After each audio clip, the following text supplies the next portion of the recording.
pesulap hebat. Alkisah, hiduplah seorang pemuda bersama ayah dan kedua saudaranya. Kisah itu bermula ketika usaha yang dimiliki sang ayah mulai bangkrut. Dahulu ayahnya adalah seorang saudagar kaya, namun sekarang ia hanyalah seorang petani tua. Sang ayah selalu bekerja di ladang ditemani dua saudaranya.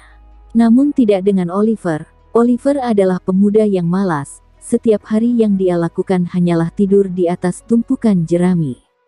Bahkan kedua saudaranya pun sering menyindirnya, namun hal itu tidak mengubah sifat Oliver. Dan satu lagi, siapa sangka jika Oliver sebenarnya sudah bertekad untuk menjadi seorang pesulap. Setiap malam Oliver selalu berlatih bagaimana cara menggunakan sihir. Oliver berusaha berlatih hanya dengan menggunakan sebuah buku saja. Dan hal itu berhasil ia lakukan. Beberapa hari kemudian, saat Oliver sedang berjalan-jalan menikmati angin siang hari, tanpa sengaja dia bertemu dengan beberapa anak. Ia ingin menunjukkan sulapnya kepada anak itu. Selama pertunjukan berlangsung, para anak-anak merasa senang dengan pertunjukan itu. Melihat hal itu, Oliver merasa bangga akan dirinya sendiri. Namun, Oliver belum bisa menunjukkan bakatnya kepada sang ayah. Selang beberapa hari, akhirnya Oliver berani menunjukkan bakatnya kepada sang ayah. Oliver berubah menjadi anjing pemburu. Melihat hal itu awalnya sang ayah merasa terkejut, namun sang ayah juga merasa bangga kepada sang anak. Ketika sang ayah sedang asik dengan Oliver, tiba-tiba Romy datang dari dalam hutan. Sang ayah bertanya apa yang sedang Romy lakukan di dalam hutan. Namun Romy malah mengatakan jika dia menginginkan Oliver sebagai binatang peliharaannya. Romy adalah seorang penagih hutang. Romy selalu memanfaatkan rakyat miskin dengan cara Romy meminjamkan sejumlah uang kepada warga yang membutuhkan, namun Romy memberikan sejumlah bunga untuk uang yang dipinjamkannya. Dan jika warga tidak mampu membayarnya, maka warga itu harus memberikan tanah mereka untuk Romy. Seketika ayah Oliver mempunyai ide, ia ingin memanfaatkan keserakahan Romy. Ayah Oliver bersedia memberikan Oliver sebagai anjing peliharaan, namun sang ayah memberikan harga yang cukup tinggi untuk membeli anjing itu. Awalnya Romy tidak setuju, namun ketika dia melihat anjing perkasa itu, akhirnya Romy pun memberikan ayah Oliver sejumlah uang perak yang lumayan banyak. Selang beberapa saat, ketika Romy mengajak Oliver untuk berburu, tiba-tiba tali di leher Oliver terlepas, dan akhirnya Oliver pun bisa melarikan diri. Malam harinya, Oliver pun pulang ke rumahnya. Ia bersama ayah dan kedua saudaranya menyusun rencana untuk membalas semua perbuatan Romy terhadap para warga miskin. Keesokan harinya ayah Oliver datang ke rumah Romy. Sang ayah menawarkan seekor ayam emas kepada Romy. Awalnya Romy tak mempercayainya, namun karena sifat keserakahannya, akhirnya Romy pun membelinya. Ia berpikir jika ayam itu bisa bertelur emas, namun kenyataannya tidak. Ayam itu berubah menjadi Oliver, dan Oliver pun menyihir Romy menjadi seekor anjing. Selama Romy dalam pengaruh sihir, Oliver mengembalikan semua tanah dan uang seluruh warga yang telah diminta Romy. Dan berkat kerja keras Oliver akhirnya bisa menjadi seorang pesulap yang hebat. Harta ayahnya juga sudah kembali seperti semula. Selang beberapa tahun, Oliver bersama teman-temannya sedang pergi berkeliling di kerajaan tetangga. Saat itu tanpa sengaja Oliver melihat seorang putri yang sedang duduk di sebuah kastil. Oliver merasa senang saat melihat gadis itu. "Hei, lihatlah gadis itu. Apakah kau mengenalnya?" tanya Oliver kepada kedua temannya. "Dia adalah anak dari pesulap hebat di kerajaan ini. Jangan coba-coba kau mendekatinya karena ayahnya sangat tidak menyukai hal itu," jawab teman Oliver. Tapi sifat Oliver tidak begitu. Oliver akan mendapatkan apa yang dia inginkan. Dia akan berusaha sebisa mungkin. Akhirnya Oliver pun meminta bantuan kepada ayahnya. Oliver mengubah dirinya menjadi seekor kuda bersayap. Oliver meminta ayahnya untuk menjualnya ke Raja Trinikta di kerajaan tetangga, dan ayahnya pun menyetujuinya.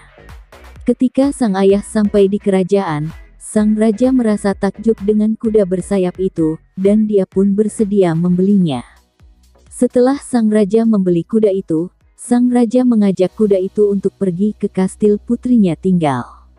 Putrinya bernama Rosa. Saat Rosa melihat ayahnya menghampirinya, Rosa merasa bahagia. "Ayah, apa yang sedang ayah naiki?" tanya Rosa kepada sang ayah. "Tadi ada seorang yang menjual kuda bersayap ini, dan ayah pun membelinya sebagai hewan peliharaan," jawab sang ayah. "Ayah, bolehkah aku menungganginya?" pinta Rosa. "Baiklah anakku, apapun akan ayah lakukan demimu," jawab sang ayah.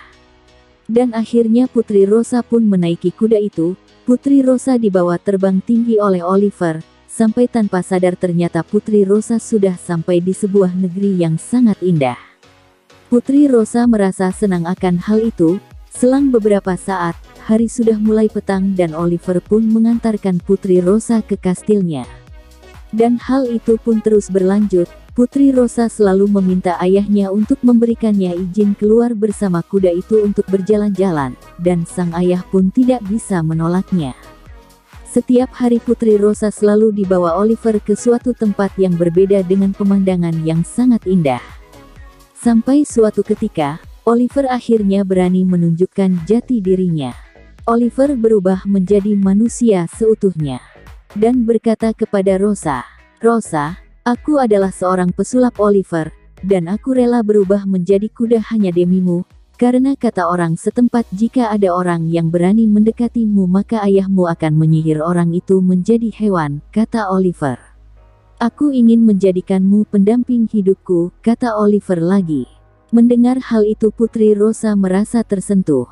"Oliver, aku bersedia, tapi mari bujuk ayahku dulu," kata Putri Rosa. Setelah kejadian itu, Putri Rosa dan Oliver pun semakin dekat, dan karena kedekatan yang dirasa tidak wajar, Raja Trinikta pun mulai merasa curiga. Dengan hati yang gelisah, datanglah seorang penasehat istana. Penasehat istana memberikan saran kepada Raja Trinikta untuk membunuh kuda bersayap itu, dan sang raja pun menyetujuinya. Namun tanpa disangka ternyata Putri Rosa mendengar semua percakapan ayahnya dan penasehat itu, dan Putri Rosa pun membawa kabur Oliver. Putri Rosa juga meninggalkan sebuah surat untuk ayahnya. Malam harinya, saat Raja Trinikta ingin pergi untuk membunuh kuda bersayap itu, ia merasa terkejut karena tidak menemukan keberadaan kuda itu. Yang ia temukan hanyalah sebuah surat dari putrinya. Surat itu berisi, "Ayah, maafkan aku, selama ini aku sudah cukup dewasa untuk menentukan jalan hidupku. Aku selalu menuruti permintaan ayah dan akan terus menghormati ayah. Namun kali ini aku tidak bisa menurutinya. Aku mencintai Oliver sang pesulap, aku ingin tinggal bersamanya. Sekali lagi maafkan aku ayah," tulis Putri Rosa dalam surat itu. Saat membacanya sang ayah baru menyadari kesalahannya, dan Raja Trinikta pun menulis sebuah surat untuk ayah Oliver. Ia berpikir jika ayah Oliver mungkin mengetahui keberadaan Putri Rosa. Dan saat surat itu sampai, ayah Oliver pun memberikan surat itu kepada Oliver. Saat membacanya Putri Rosa merasa tersentuh dengan isi surat itu. Surat itu berisi, "Anakku, pulanglah, aku akan menuruti semua permintaanmu. Aku bersedia menikahkanmu dengan pesulap Oliver, dan katakan pada Oliver jika ayah sangat mengagumi bakat sulapnya. Ayah bahkan tidak bisa mengubah diri ayah menjadi hewan seperti Oliver. Segeralah pulang anakku," tulis sang ayah dalam surat itu. Saat Putri Rosa kembali ke kerajaan, sang ayah pun sudah menyiapkan pesta pernikahan untuk Oliver dan Putri Rosa. Pernikahan antara Oliver dan Putri Rosa pun dilaksanakan dengan meriah. Pesan moral: jika kita ingin berusaha maka kita akan bisa mendapatkan apa yang kita inginkan. Terima kasih telah menonton dongeng ini. Apabila ada kesalahan mohon dimaafkan. Jangan lupa like dan subscribe.